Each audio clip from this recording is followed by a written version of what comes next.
எல்லாரும் ஆண்டவருடைய வசனத்தை தியானிக்க போகிறோம்.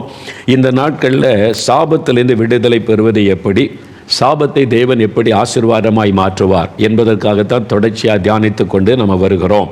சாபம்னு ஒன்று இருக்குதே. பைபிள் சொல்லுது. நம்முடைய அனுதின வாழ்க்கையில் நிறைய பேர் அதை சந்திக்கிறோம், நிறைய பேர் அதை நம்புகிறோம். சாபம்னு ஒன்று இருக்குன்னு. சாபத்திற்கு பலவிதமான பரிகாரம் செய்யக்கூடிய மக்கள், பண செலவு பண்ணக்கூடிய மக்களும் நம்ம நாட்டில் ரொம்ப அதிகம், உலகம் முழுவதுமே அதிகம்.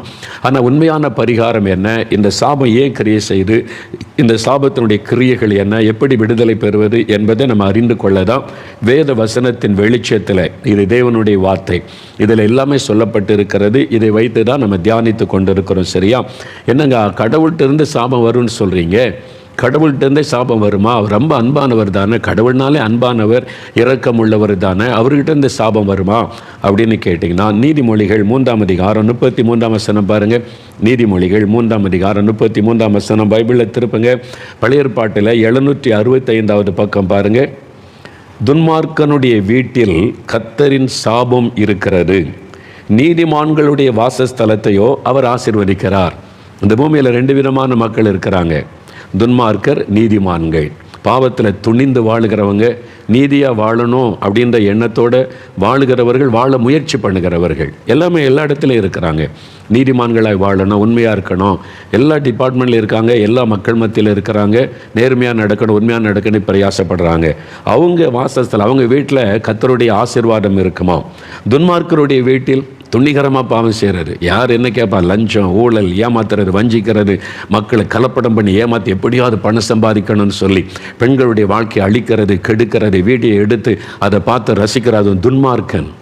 பிள்ளைகளை கூட்டிகிட்டு போய் வதச்சி வீடியோ எடுத்து ரசிக்கிறான் பாருங்க, அது ஒரு துன்மார்க்கன்ல. அவனுக்குள்ள இருக்கிற துன்மார்க்கத்தின் ஆவி, அது ஒரு பொல்லாத பிசாசு. பிள்ளைகளை வேதனைப்படுத்தி ரசிக்கிறது. 3 வயசு 5 வயசு குழந்தைகளை பாலியல் பலாத்காரம் பண்ணி கொடுமைப்படுத்துறதுக்கு பாருங்க, அவன் துன்மார்க்கன். அவன் பிசாசுக்கு இடம் கொடுத்து அந்த பிசாசு அவனை ஆட்கொண்டு சமுதாயத்துக்கு தீமை செய்கிறவன். அப்போ இந்த மாதிரி துன்மார்க்கன் எல்லாம் கர்த்தர் எப்படி ஆசீர்வதிக்க முடியும்?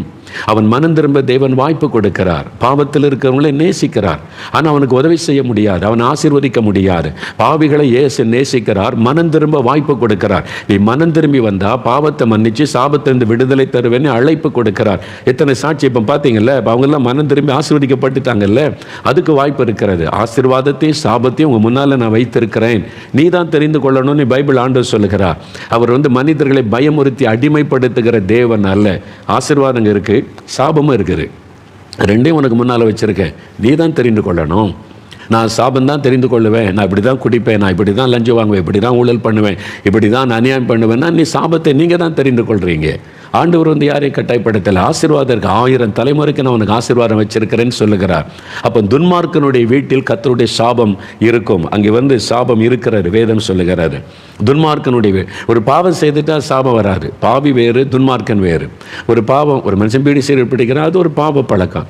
ஒரு மனுஷன் குடிக்கிறான், அந்த பாவத்துக்கு அடிமை ஆயிடுறான், அப்படி ஆயிடுறது, அது பாவ பழக்கம். துன்மார்க்கம் என்பது மற்றவருடைய வாழ்க்கையை அழிப்பது, மற்றவங்களை கெடுப்பது, ஏமாற்றுவது, வஞ்சகம் பண்ணுவது, ஊழல் பண்ணுறது, லஞ்சம் வாங்குறது, சமுதாயத்துக்கு பாதிப்பை உண்டாக்குவது, மற்றவங்களுடைய ரத்தத்தை சிந்துவது, அநியாயமாக ஏழைகளை ஒடுக்குவது, ஜாதின்ற பேரில் மற்றவங்களை அடிமைப்படுத்தி மற்றவங்களை கேவலமாய் நினைத்து அவங்களை சிறுமைப்படுத்துவது, அதெல்லாம் சாபத்தை கொண்டு வரும். நீங்கள் ஜாதி உணர்வோடு இன்னொருவனை நீங்கள் அவன் தாழ்ந்த ஜாதின்னு அவனை வெறுத்து ஒதுக்கி கீழ்ப்படுத்தினா சாபம் வந்துவிடும். மனிதர்கள் உண்டாக்கின எல்லா மனிதர்களும் ஒன்று தான், ஒன்றே குலம், ஒருவனே தேவன். அங்கே ஜாதி, அது பிசாசு உண்டாக்கின ஒரு காரியம். மனிதர்கள் பிசாசுக்கு இடம் கொடுத்ததுனால இதெல்லாம் பெருகி அது ஒரு சாபத்தை கொண்டு வந்து விடும். அதனால தான் இந்த மாதிரி துன்மார்க்கருடைய வீட்டில் கர்த்தருடைய சாபம் இருக்கும். அப்போ இந்த சாபம் எதனால் வருகிறதுன்னு சொன்னால், தேவன் நீதி உள்ளவர் இல்லை, கடவுள் என்கிறவர் நீதி உள்ளவர். அந்த நீதி உள்ள தேவன் அவர் மக்களை நியாயம் தீர்க்கிறவர். இப்போ நீதிமன்றம்னு ஒன்று இல்லை, நீதிபதி ஜட்ஜ்மெண்ட்னு ஒன்று இல்லைன்னு வைங்களேன், தேசம் எப்படி இருக்கும்? எப்படி வாழ முடியும் இந்த உலகத்தில்? யோசித்து பாருங்கள். போலீஸ் டிபார்ட்மெண்ட்டுன்னு ஒன்று இருக்குது. இது மாதிரி அடுத்தவங்களை டிஸ்டர்ப் பண்ணால் அவங்கள அரெஸ்ட் பண்ணி நீதிமன்றத்தை தண்டனை கொடுக்குறாங்க. அந்த பயத்தில் தான் ஒரு அளவுக்காவது நம்ம இப்போ நிம்மதியாக வாழ முடியுது. அப்படி தானே? இல்லை இஷ்டப்படி இருக்கலாம், யார் வேணாலும் இருக்கலாம், ஒன்று நான் கண்டுக்க மாட்டோம் அப்படின்னு சொல்லிவிட்டால் சமுதாயத்தை என்னத்துக்காகும்? அப்போ தேவன் நான் அன்பாக இருக்கிறேன், அதனால் யார் வேணாலும் எப்படி நடங்க, எல்லாத்துக்கிட்டே நான் அன்பாக இருப்பேன், மன்னிச்சிருவேன், என்ன வேணாலும் பண்ணிக்கன்னு கடவுள் இருந்தால் உலகம் என்னத்துக்காகும்? தேவன் நீதி உள்ளவர், நீதி உள்ள நியாயாதிபதி என்று வேதம் சொல்லுகிறது. அப்போ துன்மார்க்கனை, ஒரு துன்மார்க்கமாக நடக்கிறவன் அப்படியே ஆண்டவர் விட்டு விட மாட்டார், அவனை நியாயம் தீர்ப்பார். அப்போ அதனால் இந்த பாவத்தினால ஒரு மனிதனுக்கும் அவனுடைய குடும்பத்தில் வரக்கூடிய சாப பாதிப்புகள் தான் மக்களுக்கு கடவுளை குறித்த பயத்தை கொடுக்கிறாரு. அவன் எச்சரிக்கப்படுகிறான் இந்த சாபத்தை பார்த்து. இது செய்யாதப்பா சாபமாயிரும் சொல்கிறாங்கல்ல, இதை செய்யாதப்பா சாபப்பா, அவன் பிள்ளைகளுக்கு சாபத்தை தேடி வைக்கிறியா? எத்தனை பேர் இந்த வார்த்தையை பயன்படுத்துகிறோம். இந்த சாபத்தின் கிரியை பாதிப்பு தான் நிறைய பேருக்கு ஒரு தெய்வ பயத்தை உண்டாக்குது. அது சாபமாயிரும், நம்ம இப்படி பண்ணால் சந்ததிக்க சாபம், பிள்ளைகளுக்கு சாபத்தை தேடி வைக்கிறியா? இன்றைக்கி மக்கள் பேசுகிறோம்ல, அதுதான் ஆண்டவர் உண்டாக்கின ஒரு காரியம். இந்த சாபம் வந்துடும், இது தெய்வ பயத்தை உண்டாக்கும், மக்கள் மத்தியிலே வாழும்போது மக்களுக்கு ஒரு எச்சரிப்பு உண்டாக. அதுக்கு தான் சரி. இந்த சாபத்துக்கான சில காரணங்கள், எதனால் இந்த சாபம், எந்த பாவம் இப்படி சாபத்தை கொண்டு வரும்? வேதத்தில் உபாகமம் 27ஆம் அதிகாரம் எடுத்துக்கொள்ளுங்க. உபாகமம் 27வது அதிகாரம் எடுத்து வைத்துக்கொள்ளுங்க. இன்றைக்கி வீட்டில் அதை நீங்கள் நிகழ்ச்சி முடிஞ்ச பிறகு தெளிவாக வாசிங்க. உபாகமம் 27 அதிகாரத்தில் 15ஆம் வசனத்தில் வாசிக்கிட்டே வந்தீங்கன்னா சில காரியம் எது இதெல்லாம் சாபம் ஆண்டவர் சொல்லி வைத்திருக்கிறார் பாருங்கள். உபாகமம் 27:15 விக்கிரகத்தை உண்டு பண்ணி ஒளிப்படத்தில் வைக்கிறவன் சபிக்கப்பட்டவன். உபாகமம் 27:16ஆம் வசனத்தில் தன் தகப்பனையும் தாயையும் தூஷிக்கிறவன் சபிக்கப்பட்டவன். உபாகமம் 27:17ஆம் வசனத்தில் பிறனுடைய எல்லைக்குறியை ஒற்றி போடுகிற, அடுத்தவுடைய நிலத்தை அபகரித்து கொள்றான் பாருங்க, அவன் சபிக்கப்பட்டவன். உபாகமம் 27:18 குருடனை வழித்தப்ப செய்கிறவன் சபிக்கப்பட்டவன். அறியாமல் இருக்கிறான் பாருங்க, அவனை வழித்தப்ப பண்ணுவது, ஏமாற்றுவது, வஞ்சிப்பது, அவன் சபிக்கப்பட்டவன். பாருங்களேன், இப்போது அந்த கவர்மெண்ட் அதிகாரிகள் மக்களுடைய அறியாமை பயன்படுத்தி அவனை ஏமாற்றி காசு பிடுங்கிறாங்கல்ல, அவன் சபிக்கப்பட்டவன். கவர்மெண்ட் ஏழைகளுக்கு தாலிக்கு தங்கன்னு கொடுத்தாங்க ஒரு காலத்தில், இல்லை? அது மாதிரி நிறைய உதவி செய்கிறாங்க கவர்மெண்ட்டில். இது மாதிரி ஏழைகளுக்காக சில காரியங்கள் என்ன சொல்கிறாங்க, நகை 5 பவுன் வரைக்கும் வச்சுருக்க நகை கடன் ரத்து கவர்மெண்ட் அறிவிச்சிருக்கு. இந்த அதிகாரி என்ன பண்ண, இந்த ஏழைகள் வந்தால் ஒரு 1000 ரூபா கொடு, அப்போ தான் அதை சரி பண்ணி தருவேன், 2000 கொடு. அது மக்களை வஞ்சிக்கிறவன், அவன் துன்மார்க்கன். அப்போ அவன் அநீதியாக செயல்படுகிறான்.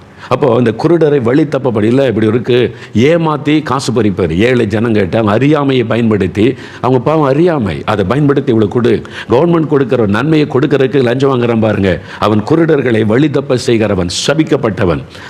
அவனே ஏழை, கஷ்டப்பட்டு கவர்மெண்ட் கொடுக்குற நன்மையை பெற வந்தால் அதில் நீ பிடுங்குறிய, நீ எப்படி ஆசீர்வாதம் இருக்க முடியும்? அவன் சபிக்கப்பட்டவன், குடும்பமே சாபமாக்கிவிடும், அறிந்து கொள்ளுங்க. உபாகமம் 27:19 பரதேசி, திக்கற்றவன், விதவைகள் ஆகிய இவர்களுடைய நியாயத்தை புரட்டுகிறவன் சபிக்கப்பட்டவன். திக்கற்றவன், பரதேசி, இவனுக்கு யாரும் கிடையாது, அடித்தாலும் யார் கேட்பா? விதவைங்க, அவருக்கு யாரும் கிடையாதுங்க அப்படின்னு அவனுடைய நீதியை புரட்டுகிறவன். அவளுக்கு நியாயமாய் வர வேண்டியதை கிடைக்க விடாமல் தடுக்கிறது. ஒரு விதவையை கண்ணீர் வடிக்க வைப்பது. உனக்கு கேட்க யார் இருக்கா? அடிச்சன்னா அவனை யார் கேட்பா? ஆண்டவர் கேட்பார். அங்கே தான் தேவனுடைய கரம் நீட்டப்படும். யாரையாவது ஏழையை பார்த்து உன்னை அடித்து போட்டால் யார்டா கேட்பா? உனக்கு யார்டா இருக்கா அப்படின்னு நீங்கள் பேசுனீங்க, நீங்கள் சாபத்தை தேடுறீங்கன்னு அர்த்தம். அந்த ஏழைகள், பரதேசிகள், விதவைகளுக்காக நியாயம் செய்கிற ஒரு தேவன் இருக்கிறார். அது சாபமாய் மாறிவிடும். அதுதான் வசனம் சொல்லுகிறாரு. உபாகமம் 27:20-21 வசனம் பாருங்கள். தன் தகப்பன் மனைவியோட மிருகத்தோட தகாத உறவு கொள்கிறவன் சபிக்கப்பட்டவன். பாலியல் சம்பந்தமான பாவம். இந்த வாலி பிள்ளைகளை ஏமாற்றி கடத்திட்டு போய் வீடியோ எடுத்து கதற வாழ்க்கையை கெடுக்கிறான் பாருங்க, சபிக்கப்பட்டவன். அந்த பெற்றோர் அவனுக்கு சப்போர்ட் பண்ணீங்க, குடும்பமே சாபமாக்கி விடும். சாபம் அது. பாலியல் பலாத்காரம் பண்ணுவது, குழந்தைகளை சீரழிப்பது, வாலிப பிள்ளைகளுடைய வாழ்க்கையை சீரழிப்பது, பெண்களுடைய வாழ்க்கையை அழிப்பது, இந்த மாதிரி பாவம் செய்கிறவன் சபிக்கப்பட்டவன். அது சாபத்தை கொண்டு வரும். அதே மாதிரி முறையற்ற, அதாவது உறவுகள், மிருகத்தோட ஆணோட ஆண், பெண்ணோட பெண், இப்படி வாழ்றது பாருங்க, அது சாபத்தை கொண்டு வரும். உபாகமம் 27:24 ஒளிப்படத்தில் பிறனை கொலை செய்கிறவன் சபிக்கப்பட்டவன். கொலை, ரத்தம் சிந்தப்படுது பாருங்க, அது சாபத்தை கொண்டு வரும், சபிக்கப்பட்டவன். உபாகமம் 27:25 குற்றமில்லாதவனை கொலை செய்யும்படி பரிதானம் வாங்குகிறவன் சபிக்கப்பட்டவன். பார்த்தீங்களா, பணம் வாங்கிட்டு கொலை செய்கிறான் பாருங்க. அந்த காலத்தில் ஆண்டவர் எழுதி வச்சிருக்கிறார் பாருங்களேன். இந்த காலத்தில் அப்படிலாம் நடக்கும்னு சொல்லி ஒருத்தன் அநியாயமாக சம்மந்தமே இல்லாத ஆளை கொலை பண்ணுறான். ஏன்னா பணம் வாங்கி கொண்டு 1 லட்ச ரூபா 2 லட்சம் வாங்கிட்டு எங்கெங்க இந்த கொலை ஆட்கள் கொண்டு வந்து, நீங்கள் காசுக்கு கொலை செய்கிற ஆளாக இருந்த சாபம் உன் சந்ததியை தொடர்ந்து விடும். அதான் ஆண்டவர் எச்சரிக்கிறார். இது மாதிரி கொலை செய்கிறதுக்குன்னு காசு வாங்குறது, பரிதானம், லஞ்சம் வாங்குவது. அது மாதிரி காவல்துறையில் இருக்கிறவங்க லஞ்சம் வாங்கிட்டு அநியாயமாய் போய் கேஸ் போட்டு உள்ளே வச்சிங்கன்னா உங்களுடைய குடும்ப சாபத்துக்குள்ளாயிரும். நீங்கள் அநீதியாக செயல்படுறீங்கன்னு அர்த்தம். யாராக இருந்தாலும் அதுதான். அரசாங்க அதிகாரிகள், அதிகாரிகள், காவல்துறை அதிகாரிகள், நீங்கள் நீதியாக செயல்படாமல் அதிகாரத்தை தவறாக பயன்படுத்தினா சாபம் உண்டாகிவிடும். ஏன்னா நீங்கள் சமுதாயத்துக்கு ஆசீர்வாதமாக இருக்க வேண்டியவர்கள், நீங்கள் தான் நீதியை நிலைநாட்ட வேண்டியவர்கள். நீங்களே ஒரு பணக்காரனுக்காக அதிகாரத்தில் உள்ளவங்கள ஏழைகளுடைய நீதியை புரட்டி நீங்கள் மற்றவருடைய நீதி குற்றமில்லாதவனை நீங்கள் குற்றவாளி ஆக்குனீங்கன்னா சாபமாகிவிடும், பெரிய அது சாபமாகிவிடும். அதே மாதிரி மல்கியா 3ஆம் அதிகாரம் 8-9 வசனத்தில் தசமபாகம் செலுத்தாதவர்கள் சபிக்கப்பட்டவர்கள். ஆண்டவர், என் ஜனத்தாராகிய நீங்கள் சபிக்கப்பட்டவங்க. ஆண்டவர் சொல்ல, நீங்கள் ஏன் ஜனந்தான் ரட்சிக்கப்பட்டிருக்கீங்க, என் பிள்ளைன்னு சொல்கிறீங்க, ஆனால் நீங்கள் சபிக்கப்பட்டவங்க. அதனால் நிறைய கிறிஸ்தவ குடும்பத்தில் வறுமை, கடன் பிரச்சனை, பண பிரச்சனை. ஏன்? நீங்கள் கர்த்தரை ஏமாத்துறீங்க. தசமபாகம் கர்த்தருக்குரியது. உங்கள் வருமானத்தில் நீங்கள் சம்பாதிக்கிற பணத்திற்கு, பிஸ்னஸில் வர லாபத்தில் தசமபாகம் கர்த்தருக்குரியது. 10ல் 1 நீங்கள் கர்த்தருக்கு கொடுக்கலன்னா நீங்கள் சபிக்கப்பட்டவள் என்று வேதம் சொல்லுகிறாரு. இந்த சாபம் நிறைய கிறிஸ்தவருடைய வாழ்க்கையில் இருக்கிறது. அதனால தான் நல்லா நடந்த பிஸ்னஸ் திடீர்னு அடி வாங்குது, திடீர்னு நஷ்டம், திடீர்னு இழப்பு, திடீர்னு அவமானம். நல்லா யோசித்து பாருங்கள். நீங்கள் தசமபாகம் கர்த்தருக்கு கொடுத்தீங்களா? நல்லா வாழ்ந்திருக்கும் போது லாபத்தில் 10ல் 1 கொடுத்தீங்களா? 1 கோடி ரூபா உங்களுக்கு லாபம் வந்தால் 10 லட்ச ரூபா கர்த்தருக்குரியது. நீங்கள் 1 லட்ச ரூபா காணி கொடுத்துன்னு திருப்தியாக இருக்கிறீங்க. 9 லட்ச ரூபா திருடிட்டீங்கன்னு ஆண்டவர் சொல்கிறார். மல்கியாவில் வாசிப்பாரு, நீ கர்த்தருடைய பணத்தை திருடின, கர்த்தரை வஞ்சித்த, காணிக்கையிலும் தசமபாகத்தில் காணிக்கையிலும். கிறிஸ்தவர்கள், நீங்கள் இயேசுவை அறிந்தவங்க, நீங்கள் கொடுக்க வேண்டிய அளவு ஆண்டவருக்கு கொடுக்காதனால தேவனுடைய ராஜ்யம் கட்டப்படலை. இன்றைக்கி தேவனுடைய ராஜ்யம் கட்டப்பட்டு தாமதிக்கப்படுகிறாரு. அதனால் நீங்கள் கொடுக்குறீங்க உண்மைதான். நீங்கள் 10 மிஷினரி தாங்க முடியும், ஆனால் 1 மிஷினரி தான் தாங்குறீங்க. அப்போ எப்படி கர்த்தர் உங்களை ஆசீர்வதிக்க முடியும்? சாபம் உள்ள வந்துடும். தசமமாக நீங்கள் கொடுக்கலன்னா நீங்கள் சபிக்கப்பட்டவங்கன்னு பைபிளில் ஆண்டவர் சொல்லி வைத்திருக்கிறார். மல்கியா 3ஆம் அதிகாரம் 8-9 வசனம். நீங்கள் கொடுத்தா வானத்தின் பல்லுகணிகளை திறந்து இடங்கொள்ளாமற் போக மட்டும் ஆசீர்வதிப்பாராம். நாங்கள் இயேசுடைய ஊழியத்தில் தசமபாகம் கொடுக்குறோமே. எனக்கு ஆரம்பத்தில் கர்த்தர் சொன்னார், ஊழியத்துக்கு ஜனங்க கொடுக்குற காணிக்கையில் 10ல் 1 எடுத்து வேறு ஊழியத்துக்கு கொடு. எத்தனை இப்போ கிராமத்தில் பாஸ்டர்ஸ் ஊழியம் செய்கிறாங்க, மிஷினரி ஊழியம் செய்கிறாங்க, ஏழை ஊழியர்கள் இருக்காங்க, அவங்களுக்கு கொடு. 10ல் இன்றைக்கு வரைக்கும் செய்கிறோம். தசமபாகம் நாங்கள் கொடுக்குறோம் இந்த ஊழியத்துக்கு வரக்கூடிய காணிக்கையில். பாஸ்டர்ஸ், நீங்கள் காணி கொடுக்குறீங்களா? தசமபாகம் கொடுக்குறீங்களா? தசமபாகம் வாங்குறீங்களே, அதில் தசமபாகம் நீங்கள் வேறு ஊழியத்துக்கு கொடுக்கணும். நீங்கள் கொடுத்தா தான் நீங்கள் ஆசீர்வாதம், இல்லைன்னா அதுவும் உங்களுடைய சபைக்கு சாபமாயிரும். அதனால் தசமபாகம் எல்லாரும் கொடுக்கணும், சபையாரும் கொடுக்கணும். உங்கள் சர்ச்சில் வர்ற காணிக்கையில் தசமபாகம் இன்னொரு ஊழியக்காரனு கொடுங்க, இன்னொரு ஏழை பாஸ்டர் கொடுங்க, ஏழை ஊழியக்காரனு கொடுங்க. தசமபாகம் நீங்கள் கொடுக்கறது, நீங்கள் எல்லாரும் வாங்குறதில்ல, வாங்குறவங்களும் தசமபாகம் கொடுக்கணும் தான் பைபிள் சொல்லுது. ஆசாரிகளும் தசமபாகம் கொடுத்தான்னு பைபிளில் எழுதி இருக்குது. அதனால தான் நிறைய பேர் பண காரியத்தில் ஆசீர்வாதம் இல்லை. நீங்கள் தசமபாகம் கொடுக்க கொடுக்க கொடுக்க தேவன் உங்களை ஆசீர்வதிப்பார். நிறைய கிறிஸ்தவர்கள் கடன் பிரச்சனை, வறுமை, பண பிரச்சனையில் இருக்க காரணம் இந்த சாபம் நிறைய பேரை தொடருகிறது. அதனால தான் மல்கியா 3:8-9 வாசிங்க. மார்க் 11:21 கனி கொடாத மரம் சபிக்கப்பட்டது. இயேசு சபிச்சார். கனி இல்லை, ஏமாத்துரு. கிறிஸ்தவ வாழ்க்கை என்பது கனி கொடுக்க. நீங்கள் கனி கொடுக்கல, சும்மா அன்னை பாச பேசுகிற ஆவில என்ன நம்புகிறேன், இலை தான் இருக்குது, கனி இல்லையே. எத்தனை ஆத்மாவை ஆண்டு கொண்டு வந்தீங்க? சுவிசேஷம் அறிவிங்க, ஆத்மாதயம் பண்ணுங்க. மற்றவங்களுக்கு இயேசு பற்றி சொல்லாத விசுவாசிகள் நீங்கள் சாபத்துக்குள்ள ஆயிருவீங்க. ஆண்டவர் பார்த்துக்கிட்டே இருப்பார். நான் எதுக்கு இவ்வளோ ரட்சித்தேன், எதுக்கு அபிஷேகம் பண்ணேன்? சும்மா வாரம் சர்ச்சில் வந்து அந்நிய பாஷை பேசிட்டு போகிறதுக்கு மட்டுமா? இவங்க ஊழியம் செய்யலையே, ஆத்மாக்களை கொண்டு வரலையே, கனி கொடுக்கலையே. கனி கொடுக்கலனா கூட சாபம் வந்து விடும், அறிந்து கொள்ளுங்க. எரேமியா 48:10 கர்த்தருடைய வேலையை அசதியாய் செய்கிறவன் சபிக்கப்பட்டவன். பாருங்க, எரேமியா 48:10 கர்த்தருடைய வேலையை அசதியாய் செய்கிறவன் சபிக்கப்பட்டவன். ஊழியம் செய்த ஆசீர்வாதம் வரும்னு மட்டும்தான் நினைக்கிறீங்களா? ஊழியம் செய்தால் ஒரு பக்கம் ஆசீர்வாதம் வரும். நீங்கள் ஒழுங்காக செய்யாமல் அசதியாக செய்தால் சாபமாகிவிடும். ஊழியம் செய்கிற எல்லாருமே ஆசீர்வாதமாக இல்லை, பார்த்துருக்கீங்களா? ஆனால் ஒரு கூட்டம் நல்ல ஆசீர்வாதமாக இருக்காங்க.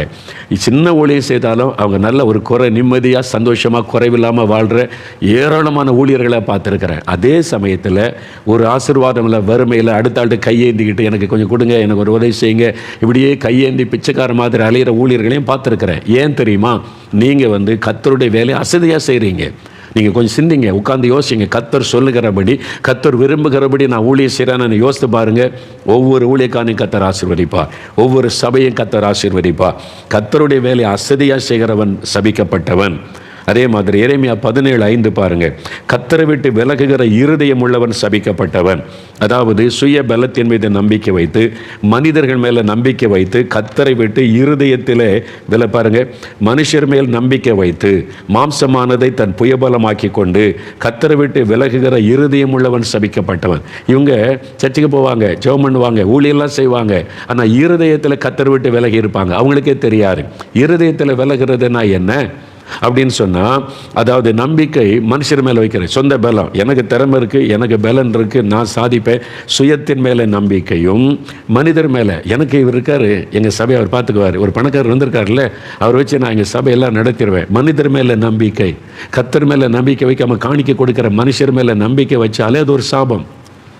அதனால் காணிக்க கொடுத்தாலும் அவர் ஒரு விசுவாசி கொடுக்கட்டும், அவர் இல்லாட்டா இன்னொரு விசுவாசி எழுப்புவார், அவருக்கு பின்னால் ஓடக்கூடாது. கர்த்தர் தான் நம்பிக்கை. அப்படி இல்லாமல் மனுஷர் மேலே நம்பிக்கை வச்சு, சொந்த பலத்தில் நம்பிக்கை வச்சு, அதுவே ஒரு சாபம் என்று வேதத்தில் எழுத. இந்த சாபம் நிறைய பேருடைய வாழ்க்கையில் இருக்குது, ஊழியக்காரங்க வாழ்க்கையில் இருக்குது, ஊழியங்களில் கூட இந்த சாபம் இருக்கிறது. கவனமாக நம்ம மனம் திரும்ப வேண்டியது அவசியம். பாருங்கள், 1 கொரிந்தியர் 16:22 இயேசு கிறிஸ்துவனிடத்தில் அன்பு கூறாதவன் சபிக்கப்பட்டவன்.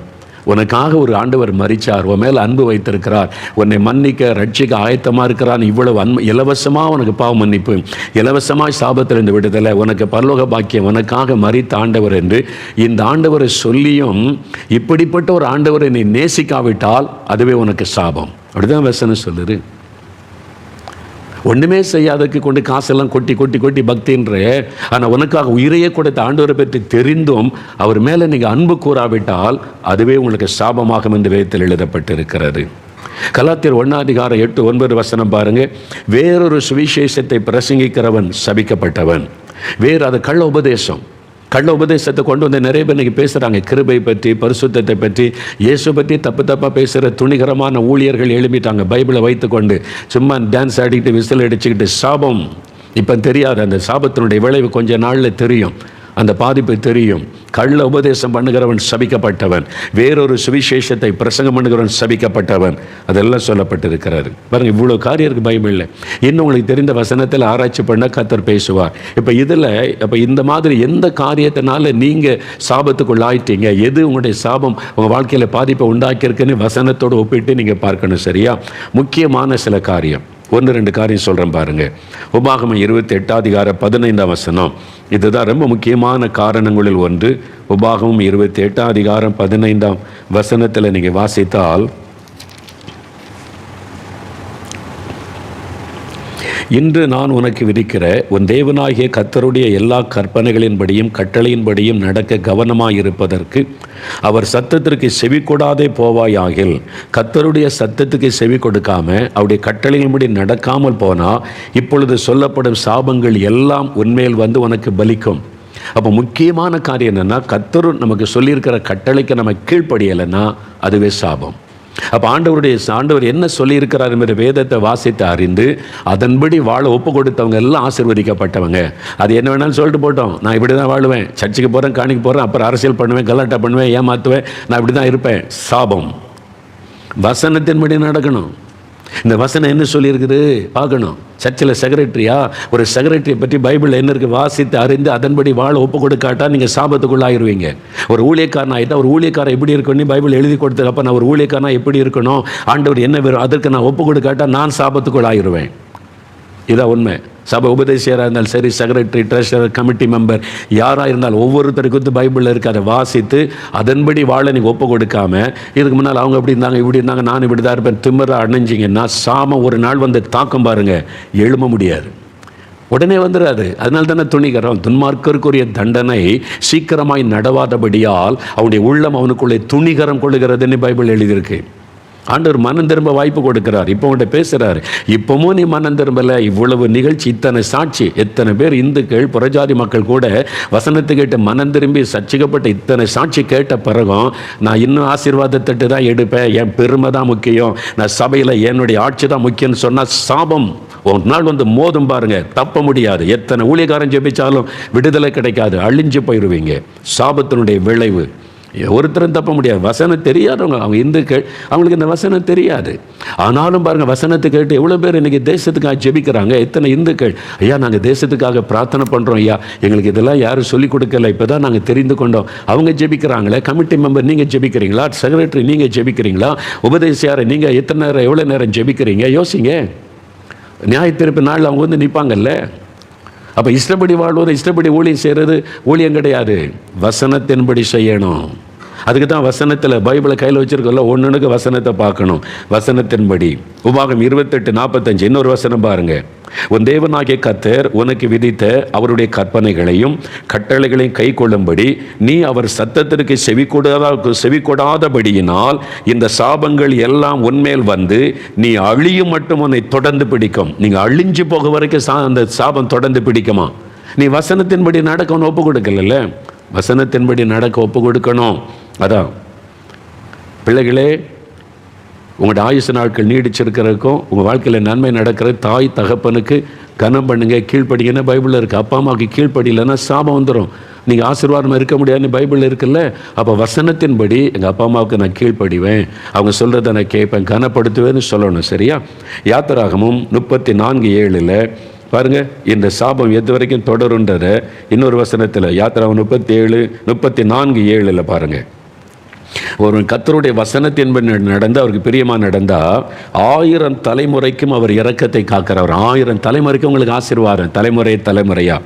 அக்கிரமத்தையும் மீறுதலையும் பாவத்தையும் அவர் மன்னிக்கிறவர். அதே சமயத்தில் குற்றவாளியை குற்றமற்றவனாக விடாமல். அதான் கவனிங்க.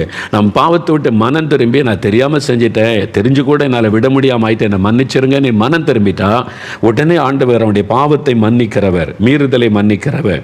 அதே சமயத்தில் குற்றவாளியை குற்றமற்றவனாக விடாமல் பிதாக்கள் செய்த அக்கிரமத்தை பிள்ளைகளிடத்திலும் பிள்ளைகளுடைய பிள்ளைகளிடத்திலும் 3ஆம் 4ஆம் தலைமுறை மட்டும் விசாரிக்கிறவர். ஒரு பாவம் பார்த்தீங்களா 3-4 தலைமுறைக்கும் சாபமாய் தொடரும் என்பதை வேதம் சொல்லுகிறாரு. இதை இந்துக்கள் நம்புகிறாங்க. அவங்களுக்கு அந்த நம்பிக்கை உண்மை. ஏன்னா அவங்க அது உண்மையாக நடக்கிறது இல்லை. அவங்களே சொல்கிறாங்க, என்ன பாவம் எங்கள் தாத்தா பண்ணது சாபமாக தொடருதையா அப்படின்னு சொல்லுவாங்க. அவங்க கூட அதை உணர்றாங்க. நிறைய கிறிஸ்தவங்க உணர்வதே இல்லை. தப்பான நம்பிக்கையில் அகப்பட்டு சாபத்துக்குள்ளாக இருக்கிறீங்க, மனம் திரும்பின்னு. சரியா? முக்கியமான இன்னொரு காரியம் கூட, இந்த சாபத்திற்கு ஒரு அடிப்படை வசனத்துக்கு கீழ்ப்படியாமல் போவது. இன்னொரு காரியம் நீங்கள் பார்த்தீங்கன்னா ரோமர் 1 வேறு ரோமர் 1 ரோமர் 1 23 26 28 வசனங்களை பாருங்கள். நல்ல கவனிங்க. வசனத்தை நான் வாசிக்கிறேன், நீங்கள் கவனிங்க. அவர்கள் தேவனை அறிந்தும் அவரை தேவன் என்று மகிமைப்படுத்தாமலும் ஸ்தோத்தரியாமலும் இருந்து தங்கள் சிந்தனைகளிலே வீணரானார்கள். உணர்வில்லாத அவருடைய இருதயம் இருள் அடைந்தது. இயேசுடைய சுவிசேஷம், இவர்தான் பரிசுத்தமுள்ள தேவன், அன்புள்ள தேவன், சிலுவையில் நமக்காய் மரித்து உயிரோடு இருக்கிற ஆண்டவர் என்று அறிவித்தோம். எல்லாத்தையும் கேட்டு அற்புத அடையாளம்லாம் இயேசு செய்கிறார், விடுதலை கொடுக்குறார். இதெல்லாம் பார்த்த பிறகும் உணர்வில் அவங்களுக்கு இப்படி ஒரு கடவுளா, பரிசுத்தம் உள்ளவர்ப்பா, பரிசுத்தத்தை பற்றி பேசுகிறார், அற்புதம்லாம் செய்கிறாருப்பா, நம்ம ஜெபிச்சா கூட, சாதாரண மக்கள் ஜெபிச்சா கூட அற்புதம் செய்தெல்லாம் பார்த்த பிறகும் உணர்வு அவங்களுடைய இருதயத்தில் இல்லை. அவங்க என்ன நினைக்கிறாங்க? அவர்கள் தங்களை ஞானிகள் என்று சொல்லியும் பைத்தியக்காரராகி, ரொம்ப ஞானி, ரொம்ப படிச்சிருக்க, ரொம்ப ஞானின்னு நினைக்கிறாங்க. ஆனால் அவங்க பைத்தியக்காரராகி அழிவில்லாத தேவனுடைய மகிமையை அழிவுள்ள மனிதர்கள், பறவைகள், மிருகங்கள், ஊரும் பிராணிகள் ஆகிய இவர்களுடைய ரூபங்களுக்கு ஒப்பாக மாற்றினார்கள். தேவன் என்கிறவர் அழியாதவர், அவர் மகிமையானவர், ரொம்ப அழகானவர், சௌந்தரியமானவர். நாம் அவரால் சிருஷ்டிக்கப்பட்ட நாமே இவ்வளவு அழகான, அவர் எவ்வளவு அழகானவர், சௌந்தரியம். அப்படிப்பட்ட ஒரு தேவனை மனிதன் எப்படி மாற்றிட்டானா? அழிவுள்ள, அவர் அழியாத மகிமை, அழிவுள்ள மனிதர் ரூபம், பறவைகள் ரூபம், மிருகங்களில் ரூபம், ஊரும் பிராணிகள், பாம்பு ரூபத்தில் அவர் ரூபங்களை ஒப்பாக மாற்றி தான் கடவுள்னு மாற்றினாங்க. பைபிளில் இருக்குது 23 ரோமர் 1:23. அப்படி மாற்றினதுனால இது நிமித்தம் அவர்கள் தங்கள் இருதயத்திலுள்ள இச்சையினாலே ஒருவரோடு ஒருவர் தங்கள் சரீரங்களை அவமானப்படுத்தத்தக்கதாக தேவன் அவர்களை அசுத்தத்திற்கு ஒப்பு கொடுத்துட்டார். ஓ, நீ சபிக்கப்பட்டு போ, நான் உனக்கு முன்னால் இவ்வளவு காமிச்சோம், நான் இப்படி தான் இருப்பேன் அப்படின்னு சொல்லி, இதுதான் என் கடவுள்னு சொல்லி நீ ஒரு அருவருப்பானதை வணங்கினா அப்படியே போ, அந்த சாபத்துக்குள்ளாக ஒப்பு கொடுத்து விட்டார். பாருங்க, அதான் வேதத்தில் இருக்குது. தேவனுடைய சத்தியத்தை அவர்கள் பொய்யாக மாற்றி சிருஷ்டிகரை தொழுது சேவியாமல் சிருஷ்டியை தொழுது சேவித்தார்கள். அவரே என்றென்றைக்கு ஸ்தோத்தரிக்கப்பட்டவர். பார்த்தீங்களா? அதாவது இந்த உலகத்தை சிருஷ்டித்தவர் தேவன், மனிதனை சிருஷ்டித்தவர் கடவுள், மிருகத்தை சிருஷ்டித்தவர் கடவுள், பறவைகளை சிருஷ்டித்தவர் கடவுள், சூரிய சந்திர நட்சத்திரம் எல்லாவற்றையும் சிருஷ்டித்தவர் கடவுள். அந்த சிருஷ்டித்த கடவுளை, அந்த கடவுளை தொழுது கொள்ளாம அவரால் சிருஷ்டிக்கப்பட்ட மிருகத்தையும் பறவையும் மரத்தையும் பாம்பையும் அந்த சூரியனை சந்திரன் இதான் கடவுள்னு நம்ம வணங்கும் போது அது சாபமாகிறது என்று வேதத்தில் சொல்லப்பட்டிருக்கிறது. அது சொல்லப்பட்டதை சொல்லுகிற பாருங்க, சிருஷ்டிகரை தொழுது சேவியாமல் சிருஷ்டியை தொழுது சேவித்தார்கள். அதனால என்ன நடன், தேவனை அறியும் அறிவை பற்றி கொண்டிருக்க அவர்களுக்கு மனதில்லாமல் இருந்தபடியால், அவங்களுக்கு அதில் மனதில்லை. ஏன்னா அவங்களுக்கு குடிக்கணும், வெறிக்கணும், விபச்சாரம் செய்யணும், சாமி கும்பிடணும், அவ்வளோதான். அந்த மெய்யான கடவுள்னா பாவத்தை விட்டு முதல்ல மனம் திரும்பி, குடிக்காத, சாரையும் குடிக்காத, துன்மார்க்கத்தை விட்டு விலகு, அநியாயம் பண்ணாத, அடுத்த சொத்தை திருடாத, லஞ்சம் வாங்காத விலகுன்னு அதுக்கு மனம் இல்லை. இது ஈஸியாக இருக்குல்ல, குடிக்கலாம், வெறிக்கலாம், வேசித்தனம் பண்ணலாம், லஞ்சம் வாங்கலாம், இப்படி இருக்கலாம், பக்தியை தொழுது கொண்டா போதும். இதை மனுஷன் விரும்பினதுனால ஆண்டவர் சொல்றாரு, தேவனை அறியும் அறிவை பற்றி கொண்டிருக்க அவர்களுக்கு மனதில்லாதிருந்தபடியால் தகாதவைகளை செய்யும்படி தேவன் அவர்களை கேடான சிந்தனைக்கு ஒப்பு கொடுத்துட்டார். போ, நீ இஷ்டப்படி போ, அழிஞ்சு போ, சாபம் இப்படி தான் வந்தது. நீங்கள் அதான் பாருங்க, அதனால தான் நாங்கள் நல்லா கவனிங்க, மனுஷ வணக்கம் சாபத்தை கொண்டு வரும். இது மாதிரி தேவனால் சிருஷ்டிக்கப்பட்டதை வணங்கக்கூடாது, சிருஷ்டித்த தேவனை வணங்கணும், அவ்வளோதான். பாருங்க, ஆண்டவர் மழையை கொடுக்குறாருல, மழையை போய் கடவுள் நீ வணங்கக்கூடாது. மழையை கொடுத்த தேவனுக்கு ஸ்தோத்திரம், கடவுளே எங்கள் நாட்டுக்கு மழை கொடுத்தீங்களே நன்றி அப்படி சொல்லணும். சூரியனை வணங்கக்கூடாது, சூரியனை நமக்கு கொடுத்து நம்ம பயிர்களுக்கு உதவியாக இருக்கிற சூரியனையே உண்டாக்கின கடவுளே உங்களுக்கு நன்றி அப்படி தொழுது கொள்ளணும். ஆடு மாடு மிருகங்கள்லாம் நமக்கு உதவியாக இருக்குது, அவங்களுக்கு மரியாதை கொடுக்கணுமே தவிர அதை கடவுளை வணங்கக்கூடாது. ஒரு நாள் செத்து போயிடும்ல, கடவுள் சாவாரா?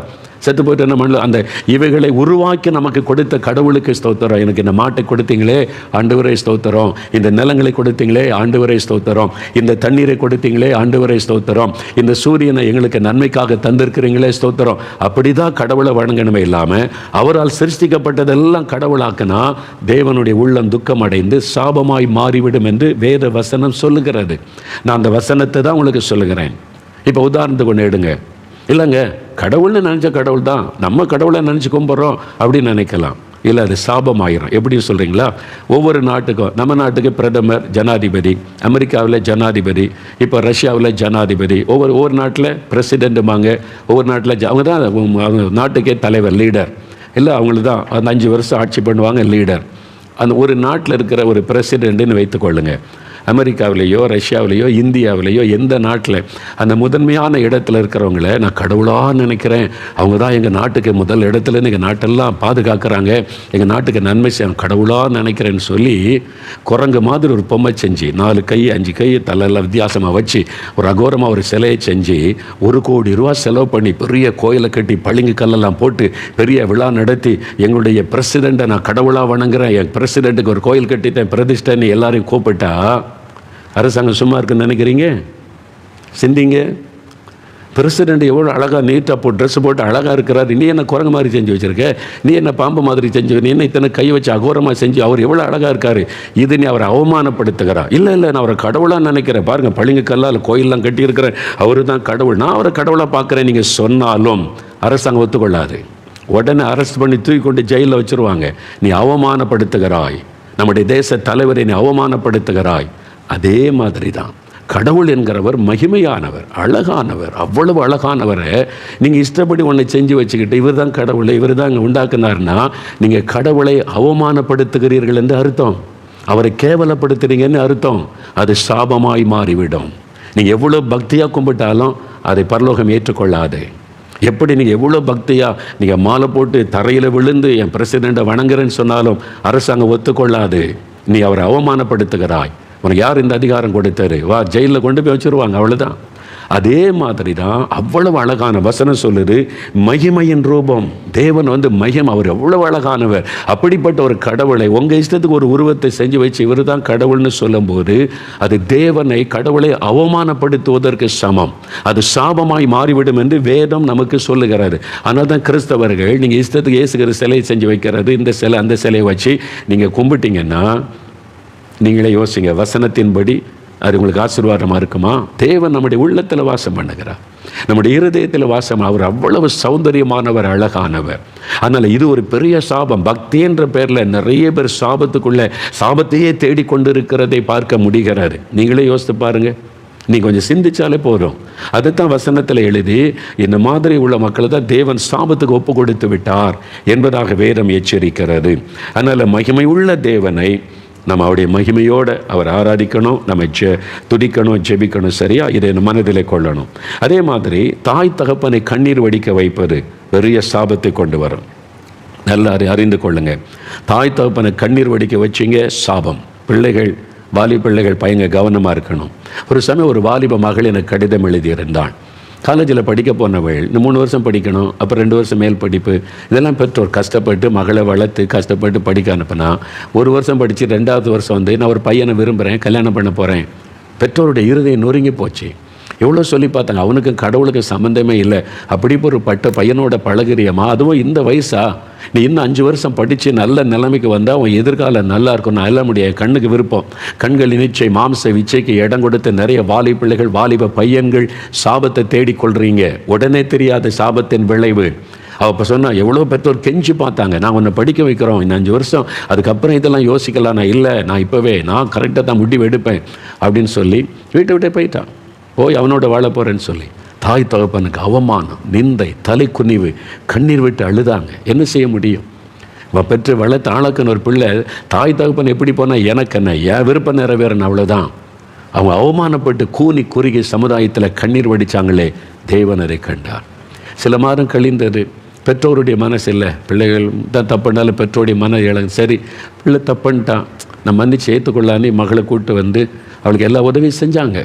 ஒரு குழந்தை உண்டாயிட்டா, சரி வந்துட்டு போட்டோம். நிறைய பேர் ஒரு குழந்தை வந்துட்டா ஏற்றுக்குவாங்க. இதனால் துணிஞ்சு பாவம் செய்கிற சில வாலிப பெண் பிள்ளைகள் இப்போ தெரியாது அதனுடைய விளைவு. இப்போ குழந்தை பிறக்க போகுது, இவன் வெளிநாட்டுக்கு நான் வேலைக்கு போகிறேன், கொஞ்சம் பணம் வாங்கிக்கணும், அப்பா அம்மா இருந்த பணத்தெல்லாம் சரி நம்ம பிள்ளைய நல்லா வச்சுருந்தா போதும்னு அனுப்பி விட்டாங்களா. அங்கே போய் சேர்ந்துட்டு வெளிநாட்டிலேருந்து லெட்டர் எழுதினான், எனக்கு நல்ல வேலை கிடச்சிட்டு நான் நல்ல சம்பாத்தியம், நான் மாதம் கொஞ்சம் கொஞ்சமாக உங்கள் அப்பா கொடுத்த பணத்தை அனுப்பி வச்சிடுறேன், இனிமேல் உனக்கு எனக்கு சம்மந்தம் இல்லை, நீ உன் இஷ்டப்படி வாழு, நான் இங்கே வேறொரு கல்யாணம் பண்ணி வாழ போகிறேன்னு லெட்டர் எழுதிட்டான். இப்போ எப்படி இருக்கும்? பெரிய அந்த மகள் எனக்கு எழுதினான், பெரிய கண்ணீர் கண்ணீர். அங்கள் ஒரு பாவம் எவ்வளோ பயங்கரமானது என்பது இப்போ தான் எனக்கு தெரியுது. அப்போ தெரியல, அப்போ தெரியாது. வாலிப மகளே, அப்போ தெரியாது உங்களுக்கு. அந்த சாபம் வந்து தாக்கும் போது தான் தெரியும், உடனே வராது. பாருங்கள், அவள் கண்ணீரோடு இப்போ எனக்கு பிறகு போகிற குழந்தைக்கு அப்பா யாருன்னு நான் சொல்லுவேன், என்னை கைவிட்டுட்டு போயிட்டான், ரோட்டில் விட்டு தாய் தகப்பனை கண்ணீர் வடிக்க வைச்சனுடைய விளைவு அந்த மகள் இப்போ தான் எனக்கு தெரியுது. நிறைய பேர் பிந்தி அழுவது. வாலிப தம்பி, வாலிப மகளே, ஜாக்கிரதை. அப்பா அம்மாவை கண்ணீர் வடிக்க வச்சு அவமானப்படுத்திட்டு வேதனைப்படுத்திட்டு ஏன் விருப்பம் நீ போனி நீங்கள் செய்கிறது உங்களுக்கு ஆசீர்வாதமாகவே இருக்காது, அது சாபமாகிவிடும். நிறைய நான் பார்த்துருக்குறேன். 1-2 பேர் ஒருவேளைகளை நீங்கள் பெற்றோரோட போராடி சண்டை போட்டு முடியாத பட்சத்தில் செய்கிற காரியம் வேறு. ஆனால் கொஞ்சம் கூட அப்பா அம்மாவை மதிக்காமல் கண்ணீர் வடிக்க வச்சு வேதனை வடிக்க வச்சு எப்படியும் போங்க நான் இப்படி தான் இருப்பேன்னு போனவங்க நிறைய பேர் கண்ணீர் வடிக்கிறாங்க. நிறைய பேர் பிந்தி வந்து சொல்லுவாங்க, அங்கள் எங்கள் அப்பா அம்மா எவ்வளோ அழுதாங்க, நான் கேட்கல, இப்போ தான் எனக்கு தெரியுது. 5 வருஷம் 10 வருஷம் கழிச்சு என்ன சரி, சாபத்தினுடைய தாக்கம். அதனால் தாய் தகப்பனை கண்ணீர் வடிக்க வச்சு அவமானப்படுத்திட்டீங்க, சாபமாகியோட வேதம் எச்சரிக்கிறது. அதே மாதிரி கர்த்தருடைய வேலை அசதியாக செய்கிறவன் சபிக்கப்பட்டவன். ஊழியக்காரர்கள் உங்கள் இஷ்டப்படி ஊழியம் செய்யக்கூடாது, பணத்துக்காக புகழுக்காக ஊழியம் செய்யக்கூடாது. நல்லா அறிந்து கொள்ளுங்க. ஏலி பற்றி பைபிள் வாசல் ஆசாரியன், சபை ஆசாரியன். அவன் குடும்பத்துக்கு என்னத்தை சேர்த்து வைச்சான்? 1 சாமுவேல் 2ஆம் அதிகாரம் பைபிளில் பாருங்கள். 1 சாமுவேல் 2ஆம் அதிகாரத்தில் வேதத்தில் நீங்கள் வாசிக்கும் போது கர்த்தர் அவனை எச்சரித்தார், உன் பிள்ளைங்க தப்பாக நடக்கிறாங்க, அவங்க வந்து சபைக்குள்ளே தப்பு பண்ணுறாங்க, பிள்ளைகளுடைய வாழ்க்கையை கெடுக்கிறாங்க, காணிக்கையில் கை வைக்கிறாங்க, உன் பிள்ளைகள் என்னை விட உன் பிள்ளைகள் ரொம்ப முக்கியமாக, நீ எச்சரிக்காமல் விட்டியா சொல்லிட்டு பாருங்கள். ஆண்டவர் சொல்கிறாரு 31ஆம் வசனம் 1 சாமுவேல் 2:30, உன் வீட்டில் ஒரு கிழவனும் இராதபடி உன் புயத்தையும் உன் பிதாவின் வீட்டாருடைய புயத்தையும் நான் தரித்து போடும் நாட்கள் வரும். கர்த்தர் சொல்கிறார், இஸ்ரவேலுக்கு செய்யப்படும் சகல நன்மைகளுக்கு மாறாக என் வாசஸ்தலத்திலே உபத்திரவத்தை காண்பாய், ஒருபோதும் உன் வீட்டில் ஒரு கிழவனும் இருப்பதில்லை. சாபம். ஒரு ஊழியக்காரனுக்கு எல்லாரும் வாலிபத்தில் செத்து போயிடுவாங்க. ஏலியனுடைய குடும்பத்தில் எல்லாரும் வாலிபத்தில் செத்து போயிட்டாங்க. 34ஆம் வசனம் பாருங்க, அவருடைய 2 பிள்ளைகளும் ஒரே நாளில் செத்து போயிட்டாங்க. இதெல்லாம் வசனத்தில் எல்லாம் எழுதப்பட்ட சாபம். பாருங்க, என் பலிபீடத்தில் சேவிக்க நான் உன் சந்ததியில் நிர்மூலமாக்காதவர்களோ உன் கண்களை பூத்து போக பண்ணவும் உன் ஆத்மாவை வேதனைப்படுத்த வைக்கப்படுவார்கள். உன் வம்சத்தில் உள்ள யாவரும் வால வயதிலே சாவார்கள். அது சாபம். பாருங்க, ஒரு ஊழியக்காரன் தன் சந்ததிக்கு சாபத்தை தேடி வைத்து விட்டான். ஊழியம் செய்த ஆசீர்வாதம் மட்டும்தான் வருன்னு நினைக்காதங்க. எப்படி செய்கிறீங்க தேவன் கவனிக்கிறார். Don't play in the Lord's ministry, don't play in the house of God. தேவனுடைய சபையில் விளையாடாதங்க. தேவன் ஒவ்வொன்றையும் கவனிப்பார். அடுத்த வாரம் இதை இன்னும் டீட்டெயிலாக பார்க்கணும். ஏன்னா நிறைய ஊழியக்காரங்க சாபத்துக்குள்ளுக்கு நான் பார்த்துருக்கிறேன். அவங்களுக்கு நான் என்ன செய்கிறது சொல்ல முடியாது. ஆண்டவர் காண்பிக்கிறார், இதெல்லாம் சாபத்தில் வந்து தேவன் ஒன்றும் பண்ண முடியாது, அவ்வளோதான். நிறைய நான் பார்த்துருக்கிறேன் ஊழிய பாதையில். அதனால் அடுத்த வாரம் இதை குறித்து நம்ம பார்த்துட்டு, சாபத்தினால் உண்டாகிற பாதிப்பு, மனுஷரால் வரும் சாபம், தங்களுக்கு தங்களை வருவித்துக் கொண்ட சாபம். அடுத்த வாரம் நம்ம டைரெக்டாக வசனம் தான். இதை தியானிச்சுட்டு அடுத்த வாரம் சனிக்கிழமை சாபத்திலிருந்து விடுதலை பெற ஜெபிக்க போகிறோம். சரியா? இப்போ எல்லாம் ஜெபிக்க ஒன்று, நீங்கள் உபாகமம் 27 அதிகாரம்லாம் வாசிங்க. நான் சொன்ன இந்த வசனத்தெல்லாம் திரும்ப திரும்ப வாசித்து கொஞ்சம் ஆராய்ந்து பாருங்கள். அப்போ சாபங்களை முறிப்பது எப்படி, இந்த புஸ்தகம் நிறைய பேர் வாங்கி இருக்கிறீங்க. அடுத்த வாரம் இன்னும் டீட்டெயிலாக அந்த புஸ்தகத்தை பற்றி நான் சொல்லுகிறேன். இப்போ ஜெபிக்கலாமா? தகப்பனே, இந்த நாளுக்காக ஸ்தோத்திரம். எங்களுடைய மனக்கண்கள் திறக்கப்படுகிறதற்காக ஸ்தோத்திரம். சத்தியத்தை எங்களுக்கு விளங்க பண்ணுகிறதற்காக ஸ்தோத்திரம். இந்த சாபத்தினால் வருகிற பாதிப்பிலிருந்து விடுதலை பெற ஒவ்வொருவருடைய மனக்கண்கள் திறக்கப்படும். வசனத்துக்கு நேராக இருதயங்கள் திரும்ப கர்த்தர் உதவி செய்யும், கிரியை செய்யும். தொடர்ந்து எங்களோட பேசும். இந்த வசனத்தை கேட்கிற எல்லா குடும்பத்தில் இருக்கிற சாபங்கள் மாறணும். உங்களுடைய ரத்தத்தின் வல்லமினால் விடுதலை உண்டாகணும், ஆசீர்வாதம் உண்டாகணும். தொடர்ந்து அவர்களோடு நீர் பேசும். இயேசு கிறிஸ்துவின் நாமத்தில் ஜெபிக்கிறோம் பிதாவே. ஆமேன், ஆமேன். என் ஆத்துமாவே கர்த்தரை சோஸ்திரி, என் முழு உள்ளமே அவருடைய பரிசுத்தமுள்ள நாமத்தை சோஸ்திரி. என் ஆத்துமாவே கர்த்தரை சோஸ்திரி, அவர் செய்த சகல உபகாரங்களை மறவாதே. ஆமேன், ஆமேன்.